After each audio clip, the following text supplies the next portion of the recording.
Hello ಮಕ್ಕಳೇ, ನಿಮಗೆ ಛಂದಸ್ಸಿನಲ್ಲಿ ಲಘು ಗುರು ಹೇಗೆ ಹಾಕಬೇಕು, ಲಘು ಗುರು ಎಂದ್ರೇನು ಅಂತ ಹೇಳಿ ಪ್ರಶ್ನೆಗಳು ಬರ್ತಾ ಇದೆ ಅಲ್ವಾ? ಹಾಗಿದ್ರೆ ಬನ್ನಿ ನೋಡೋಣ. ಲಘು ಅಂದರೆ ಏಕಮಾತ್ರ ಕಾಲದಲ್ಲಿ ಉಚ್ಚರಿಸುವಂಥ ಅಕ್ಷರಗಳಿಗೆ ಲಘು ಅಂತ ಹೇಳ್ತೀವಿ. ಅದನ್ನು ಯು ಅನ್ನೋ ಒಂದು ಸಿಂಬಾಲಿಂದ ನಾವು ಗುರುತಿಸ್ತೀವಿ.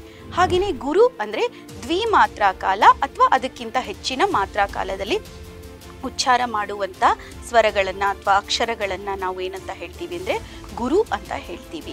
ಅದನ್ನು ನಾವು ಹೈಫನ್ನಿಂದ ಗುರುತಿಸ್ತೀವಿ. ಹಾಗಿದ್ರೆ ಎಲ್ಲೆಲ್ಲಿ ಗುರು ಹಾಕಬೇಕು ಅಂತ ಹೇಳಿ ಪ್ರಶ್ನೆಗಳು ಬರ್ತಾ ಇದೆಯಲ್ಲ, ಹಾಗಿದ್ರೆ ನೋಡ್ಕೊಂಬರೋಣ. ಮೊದಲು ನಾವು ಏನು ಮಾಡಬೇಕು ಅಂತ ಹೇಳಿದರೆ ದೀರ್ಘ ಸ್ವರಗಳ ಅಕ್ಷರಗಳು ಅವುಗಳಿಗೆ ಗುರುವನ್ನು ಹಾಕಬೇಕು. ಮತ್ತು ದೀರ್ಘ ಸ್ವರಗಳಿಂದ ಕೂಡಿದಂಥ ಗುಣಿತಾಕ್ಷರಗಳಿಗೆ ಕೂಡ ಗುರುವನ್ನು ಹಾಕಬೇಕು. ಒತ್ತಕ್ಷರದ ಹಿಂದಿನ ಅಕ್ಷರಕ್ಕೆ ಗುರುವನ್ನು ಹಾಕಬೇಕು. ಅನುಸ್ವಾರ ಮತ್ತು ವಿಸರ್ಗಕ್ಕೆ ಹಾಕಬೇಕು. ಮತ್ತು ಐ ಮತ್ತು ಔ ಕೂಡಿದಂಥ ಅಕ್ಷರಗಳಿಗೆ ನಾವು ಗುರುವನ್ನು ಹಾಕಬೇಕು.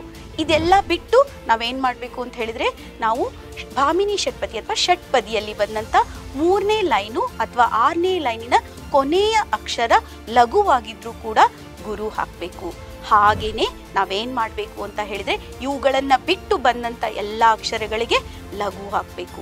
ಹಾಗಿದ್ರೆ ಇದೇ ರೀತಿ ಮಾಹಿತಿ ಬೇಕು ಅಂತ ಹೇಳಿದರೆ ನಮ್ಮ ಪರೀಕ್ಷೆ ಚಾನಲ್ಗೆ ಸಬ್ಸ್ಕ್ರೈಬ್ ಮಾಡಿ, ಶೇರ್ ಮಾಡಿ, ಲೈಕ್ ಮಾಡಿ ಮತ್ತು ಕಮೆಂಟ್ ಮಾಡಿ ಮಕ್ಕಳೇ.